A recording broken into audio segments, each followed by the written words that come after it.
Assalamualaikum warahmatullahi wabarakatuh. Alhamdulillahi rabbil alamin. Allahumma salli wa sallim ala sayyidina Muhammadin wa ala alihi wa sahbihi ajma'in, amma ba'd. Yang saya hormati para asatidzah, para hujjaj, tokoh masyarakat, para orang tua, terkhusus DKM Musholah Nurul Iman, dan juga jamaah sekalian. Mohon maaf tidak menyebutkan nama satu persatu, namun tidak mengurangi rasa hormat ta'zim saya kepada bapak, saudara-saudara, para asatidz sekalian. Karena tadi dibisikin jangan lama-lama, maksimal 10 menit, lebih didenda. Makanya ini singkat-singkat saja. Bersyukur kepada Allah Subhanahu wa taala, bersalawat kepada Nabi Muhammad sallallahu alaihi wasallam. Tadi guru kita sudah menyampaikan tafsir dalam surat Luqman ayat 18. Kita sebagai manusia dilarang berlaku. Pertanyaannya, boleh nggak kita sombong? Boleh nggak kita sombong? Boleh nggak kita sombong? Boleh. Boleh kita sombong. Apabila nggak boleh, tapi dalam keadaan-keadaan tertentu. Kalau ada orang sombong, nunjukin orang sombong pakai apaan? Dengan kesombongan juga, biar tidak jatuh.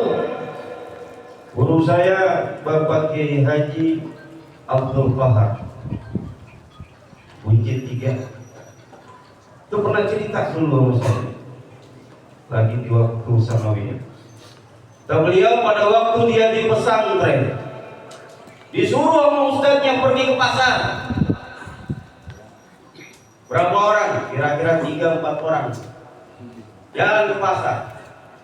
Di pasar dia bertemu dengan sekelompok wanita, pakaiannya warna putih, roknya warna abu-abu. Kenapa tuh? Anak SMA. Rawan dong.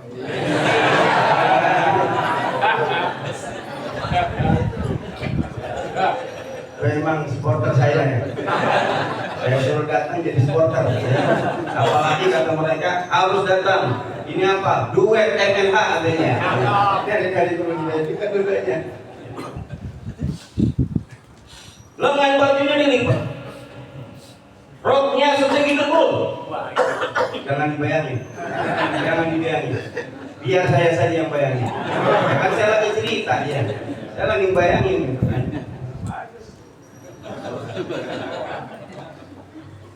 Sekelompok wanita itu udah cekak-cekik, ketawa-ketawa, ngomongnya pelaku pakai bahasa Inggris. Wasmis, umir, duit 100, makan tipu. Pokoknya bahasanya SS semua itu. Nah, guru saya jengak lihat kayak begini nih, belagu banget, baru bisa bahasa Inggris saja. Lalu dia bilang sama temennya, kita lawan mereka, jatuhkan harkatnya. Dengan cara apa? Kita bicara dengan bahasa Arab. Wah, santren ya, pakai bahasa Arab. Kata temannya, goblok dan lancar bahasa Arab. Nah, gimana dong? Gampang. Tiap malam Jumat guru kita selalu ngajarin apa? Gak baca rawi, baca rawi. Tapi dengan dialog bahasa Arab, Gimana caranya? Kita baca pasal pertama bab zanji. Apa enggak? Apa? Ya udah kita ngomong itu. Kita ngomong kencang-kencang di depan dia, biar dia apa? Jatuh harkatnya.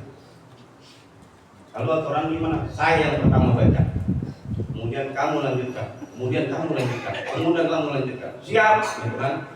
Begitu dekat dia mulai bahasa Inggris langsung. Abdul Iblah, Bismillahirrahmanirrahim. Disambut lagi. Mustajirun faidallahu ta'ala ma'ana lahu aula. Muslim al-Musufi bil taqaddum wal awliyah al-muntaqi bil Wajibul Qur'an Karimah Wajibul. Dan seterusnya dia ngomong gitu. Itu orang yang tadi ngomong bahasa Inggris kelepek-kelepek. Kenapa? Karena dia tahu bahasa Arab itu lebih tinggi derajatnya daripada bahasa-bahasa lain. Setelah itu nggak ngomong lagi tuh bahasa Inggris. Tapi tukang sayur bilang, "Oh, lu tadi baca rawit?" Lah iya.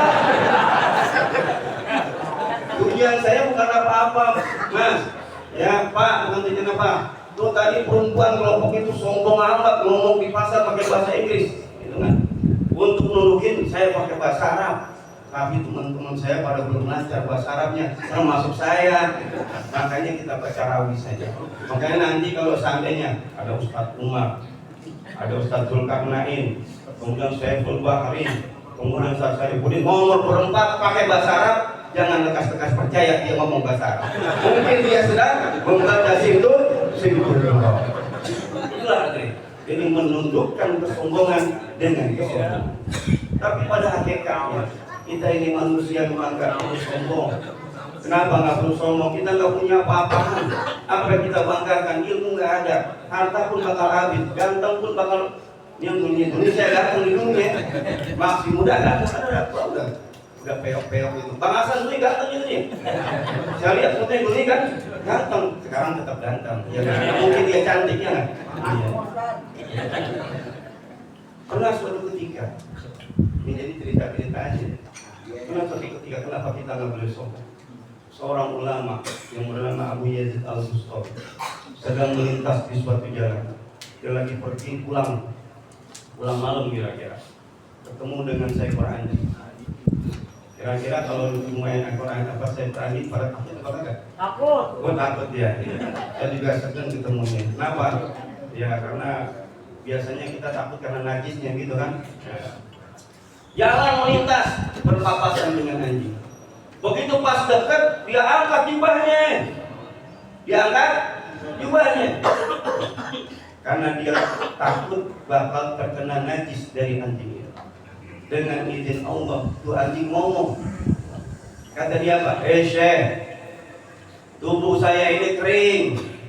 Kalaupun tubuh saya ini basah kena najis, kau bisa cuci dengan 7 kali air ditambah dengan tanah.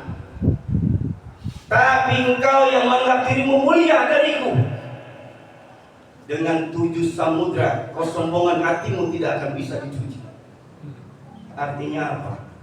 Hadirin yang dimuliakan Allah Subhanahu wa taala. Dengan binatang pun seharusnya kita harus merasa lebih rendah. Kenapa? Yang tahu diri kita ini kita sendiri. Mungkin kita di sini wow hebat, datang ke mushola, ke masjid gitu kan. Menganggap diri kita wah orang mulia, belum tentu di hadapan Allah Subhanahu wa taala. Karena itu kalau kata Ustaz Ali pernah ngomong dicerita, kalau kita dengan anak kecil ya kita anggap diri kita ini orang yang paling hina. Lebih pula anak kecil. Kenapa anak kecil nggak punya dosa? Kita dosanya menumpuk. Dengan orang tua kita anggap orang tua lebih mulia dari kita. Kenapa? Amalnya lebih banyak dari kita. Begitu juga dengan binatang. Binatang nanti di akhirat begitu mempertanggungjawabkannya, udah selesai. Kita belum tentu selamat di akhirat. Karena itulah kikis sedikit-sedikit sifat sombong. Sifat sombong boleh dilakukan dalam waktu-waktu tertentu. Tadi salah satunya. Yang kedua, kalau di medan perang. Di medan perang ini jangan tawaduk. Bakti kalau tawaduk maksudnya. Medan perang harus menggentarkan musuh. Gimana? Siapa yang berani lawan saya? Kalau kita tawaduk, ya harus berani ya. Dan kita pun tidak boleh merasa tawaduk. Al-Hikam menyebutkan man asbata li nafsihi tawaddu'an fa huwal mutakabbiru haqqan. Siapa saja yang merasa dirinya tawadhu, sungguh dia telah berlaku sombong. Assalamualaikum warahmatullahi wabarakatuh. Waalaikumsalam.